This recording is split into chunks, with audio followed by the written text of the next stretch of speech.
વાત કરીએ અગત્યના સમાચારની આસારામની સંસ્થાને શિક્ષણ પ્રધાન ભૂપેન્દ્રસિંહ ચુડાસમાએ શુભેચ્છા સંદેશ પાઠવતો એક પત્ર લખ્યું છે। શિક્ષણ પ્રધાનના શુભેચ્છા સંદેશથી હવે વિવાદ સર્જાય તેવી શક્યતાઓ છે, કારણ કે તેમણે એક હત્યાના આરોપી, દુષ્કર્મના આરોપી એવા આસારામની સંસ્થાને યોગ વેદાંત સેવા સમિતિના નામે આ સંદેશ પાઠવ્યો છે। ભૂપેન્દ્રસિંહ ચુડાસમાના લેટર પેડ પર આ સંદેશ પાઠવાયો છે અને આસારામની સંસ્થાને શુભેચ્છાથી વિવાદ સર્જાઈ શકે છે।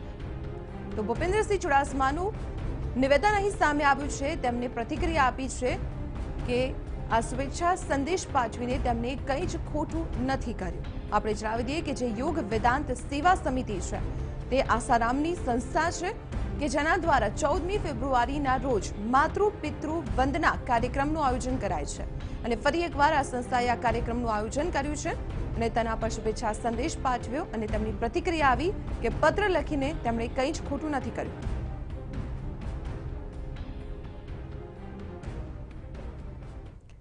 ત્યારે વિગતો મેળવીએ સંવાદદાતા નિર્મલ દવે પાસેથી। નિર્મલ, એક હત્યાના આરોપી, એક દુષ્કર્મના આરોપીની સંસ્થાને શિક્ષણ પ્રધાન દ્વારા શુભેચ્છા સંદેશ પાઠવવામાં આવે, એક મોટો વિવાદ સર્જાઈ શકે છે।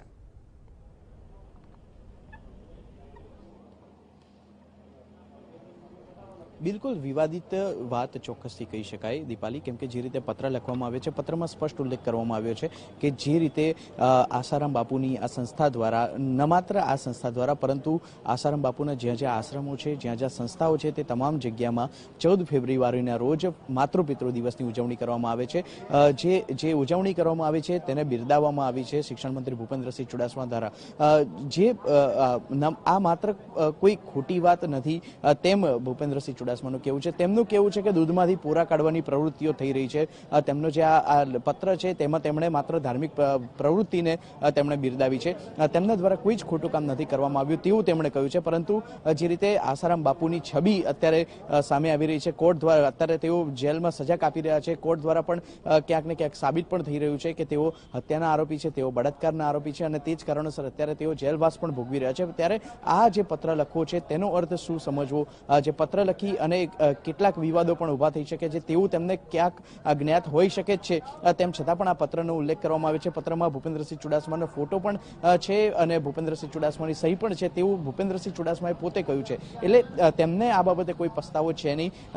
જે કામગીરી કરવામાં આવી છે તે માત્ર ધાર્મિક પ્રવૃત્તિને બિરદાવવામાં આવી છે। આમ ધાર્મિક વૃત્તિ ધરાવતા શિક્ષણ મંત્રી છે, તેમણે ધાર્મિક પ્રવૃત્તિને જ બિરદાવી છે તેવું તેમનું કહેવું છે, પરંતુ આખરે આ વિવાદ આગળ જતા મોટો થઈ શકે છે, કેમ કે જે પ્રવૃત્તિને બિરદાવવામાં આવી છે તે પ્રવૃત્તિ અન્ય કોઈ નહીં પરંતુ હત્યાના આરોપી, બળાત્કારના આરોપી ની સંસ્થામાં થઈ રહ્યો છે। એટલે આગળ જતા આ મુદ્દો ચોક્કસ વિવાદાસ્પદ બની શકે છે। જી ચોક્કસ નિર્મલ, આભાર માહિતી આપવા બદલ। તો આપણે જણાવી દઈએ કે યોગ વેદાંત નામની એક સંસ્થા કે જે આસારામની સંસ્થા છે અને આસારામ દ્વારા જ આ પ્રવૃત્તિની શરૂઆત કરવામાં આવી હતી। 14મી ફેબ્રુઆરીએ માતૃ પિતૃ વંદના કાર્યક્રમ કે જે આસારામની તમામ સંસ્થાઓમાં આ દિવસે આ કાર્યક્રમ યોજાય છે, ત્યારે યોગ વેદાંત સેવા સમિતિમાં પણ આ કાર્યક્રમ યોજાવાનો છે। ત્યારે શિક્ષણ પ્રધાન ભૂપેન્દ્રસિંહ ચુડાસમા દ્વારા આ સંસ્થાને એક શુભેચ્છા પાઠવતો પત્ર લખવામાં આવ્યું છે અને આ પત્ર વિવાદ સર્જી શકે છે। તેમના લેટર પેડ પર લખાયેલું આ પત્ર છે। જો કે ભૂપેન્દ્રસિંહ ચુડાસમાએ કહ્યું કે તેમણે માત્ર આ ધાર્મિક પ્રવૃત્તિને બિરદાવી છે અને તેમણે આ પત્ર લખીને કંઈ જ ખોટું નથી કર્યું। તો પત્ર લખીને તેમણે કંઈ જ ખોટું નથી કર્યું તેવું ભૂપેન્દ્રસિંહ ચુડાસમાનું કહેવું છે।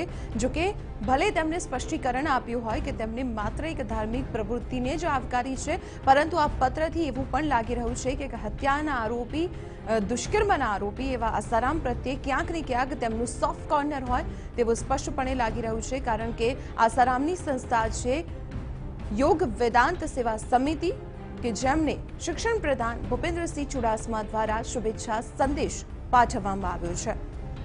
આપણે જણાવી દઈએ કે યુવતી પર દુષ્કર્મનો આરોપ આસારામ પર લાગેલો છે, સાથે સાથે દીપેશ અભિષેક હત્યા કેસ તેમ લઈને પણ તેઓ અત્યારે જેલવાસ ભોગવી રહ્યા છે। તેવા સમયમાં આસારામની એક સંસ્થાને શિક્ષણ પ્રધાન દ્વારા શુભેચ્છા સંદેશ પાઠવવો એક વિવાદાસ્પદ મુદ્દો આ બની શકે છે।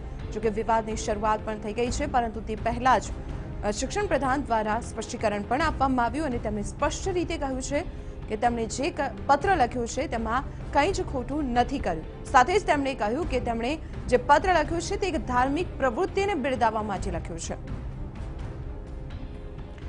ત્યારે આ સમગ્ર બાબતે લઈને હવે વિવાદની શરૂઆત પણ થતી ક્યાંક જોવા મળી રહી છે, કારણ કે કોંગ્રેસની પણ પ્રતિક્રિયા આવી છે. શું છે પ્રતિક્રિયા, આવું જોઈએ. જે રીતનો પત્ર દીપેશ અભિષેકની જ્યાં અપમૃત્યુ થયા હતા તેની તપાસ માટે આજ દિન સુધી એના મા બાપો અને એનો પરિવાર ઝંખી રહ્યો છે કે હકીકતમાં કઈ રીતે એનું અપમૃત્યુ થયા હતા. એ કુમળા બાળકોના ભોગ લેનાર અને જેમની કથિત સંડોવણી એ આશ્રમની સામે આવી છે સંચાલકની. બીજી બાજુ આસારામ અને એમના પુત્ર નારાયણ સાંઈ બંને દુષ્કર્મના આરોપી તરીકે લાંબા સમયથી કાનૂની કાર્યવાહીમાં. ત્યારે તેવા સમયે માત્ર ને માત્ર મત બેંકની લાઈમાં ને લાઈમાં રાજ્યના વરિષ્ઠ મંત્રીશ્રી અને એ પણ શિક્ષણ મંત્રી જો પોતે આવો પત્ર લખીને અમને પ્રોત્સાહન આપતા હોય, મને એમ લાગે છે કે આનાથી મોટી કમનસીબી ગુજરાતની ન હોઈ શકે.